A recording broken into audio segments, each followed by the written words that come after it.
You know, what if the secret to sounding totally fluent in English isn't about those big, fancy words? What if it's actually about the teeny tiny ones we use all the time? Well, we got a peek inside a modern English lesson plan, and we're going to break down exactly how these small words are taught and why, honestly, they pack such a huge punch. So let's just dive right in. I'm talking about words like in, at, on, can't. You probably don't even think about them, right? They just seem like, well, background noise. But are they really just filler, or is there something bigger going on? Oh yeah, it's a huge deal. Turns out these little words are pretty much the secret to sounding natural and, actually being understood. Getting them right, it can be the difference between a conversation that just flows perfectly and one that kind of fizzles out. All right, so first up on our little tour of this lesson plan, prepositions. These are the words that give our sentences all their context. They're the ones telling us the where, the when, and the why of everything that's going on. So, what even is a preposition, really? The textbook definition is that it's a word that links stuff in a sentence. But honestly, I think it's way easier to think of them as the GPS for your language. They're literally giving you the coordinates, telling you exactly where something is or when it's happening. Now, here's what's so smart about this lesson plan. It doesn't just throw all prepositions at you at once. It breaks them down into 3 easy-to-understand types. So let's kick things off with the first one, prepositions of direction. Just think about giving your friend directions. The words you'd use, those are pretty much it. These guys are all about movement, action, getting from point A to point B. They answer that one simple question, how do I get there? Okay, check out these classic examples from the lesson. See how each one is telling a little story of movement? To Mumbai, that's the destination. The cat jumped onto the table. That's a change in surface. The river runs through the woods. That's a path. It's all about motion every single time. Okay, so we've got movement through space down. What's next? Well, the lesson plan moves us right along to movement through time. So let's talk about prepositions of time. This one's pretty simple, really. If direction was all about where, then time is all about when. These are the words that help us stick a pin in the calendar or point to a specific spot on the clock. The key here is all about how specific you're being. You see the pattern, right? We use at for super specific times, like at 7 p.m. Then we kind of zoom out and use on for days, like on September 15th. And for the biggest chunks of time, like months or years, we use in. Nailing this is absolutely crucial for making plans that actually make sense. And that brings us to our third and final category from the lesson plan, prepositions of place.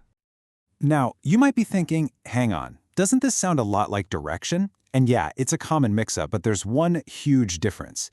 Prepositions of place are totally static. There's no movement at all. They just describe a fixed location. They answer the super simple question, where is it right now? So the main thing to remember here is the total lack of motion. Look at these examples. Nobody is going anywhere. We're just pinpointing where they already are. I am in the kitchen. She lives near the park. The cat is under the bed. It's all about being, not becoming. So to wrap this whole preposition thing up, it really just boils down to this. Direction is about movement. Time is about when, and place is about a fixed spot. The lesson plan basically says if you can just keep that straight in your head, you've totally got it. All right, so we've navigated the GPS of language. Now it's time to hop in the fast lane. The second big piece of this lesson is all about contractions, and these are the key to making your English sound way smoother and just more efficient. So what's a contraction anyway? It's just a shortened, kind of mashed together version of 2 words. Think of it like a linguistic shortcut, and it's one we use all the time in natural, everyday speech. And this lesson plan has this great, simple 4-step recipe for making one. You start with 2 words, let's say she will. Then you take out some letters, in this case, the were and the I. You pop an apostrophe right where they used to be, and boom, you squish them together. She will becomes she'll. It's really just a simple little trick. And trust me, this isn't some weird grammar rule you only see in books. We use these constantly. I am becomes I'm. He is not becomes he isn't. She cannot becomes she can't. Getting these down isn't just about talking faster, it's a massive step towards sounding like you've been speaking the language your whole life. Okay, so knowing the rules is great and all, but making them second nature? That's the real goal, right?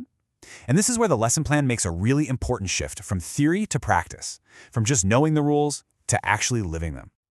When you look at the activities in this plan, it's all built around one big, powerful idea: practice, practice, practice. It makes it super clear that just understanding this stuff isn't enough. The real point is to use it.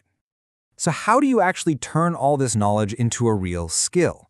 By using it. The plan has students making their own sentences with prepositions, rewriting sentences to use contractions, and my favorite has to be this one assignment where you write a short story using as many contractions as you possibly can. It's a great way to force yourself to make them feel natural. All right, let's bring it all together now. We've taken a look inside the playbook, we've seen how the pros practice, but what does this mean for your everyday grammar? Why do these tiny little words have such a massive impact on how you communicate? Because at the end of the day, grammar isn't about passing some test, right? It's about connection. And this one line from the lesson plan just nails it. Mastering the small stuff is the difference between being understood and being misunderstood. I mean, it's really that simple and that important. So, we're going to leave you with one last question to chew on, and it's actually inspired by the lesson plan itself. Now that you've seen the playbook, it's time for a little self-reflection. Be honest. What's the one grammar rule you know for a fact that you break all the time?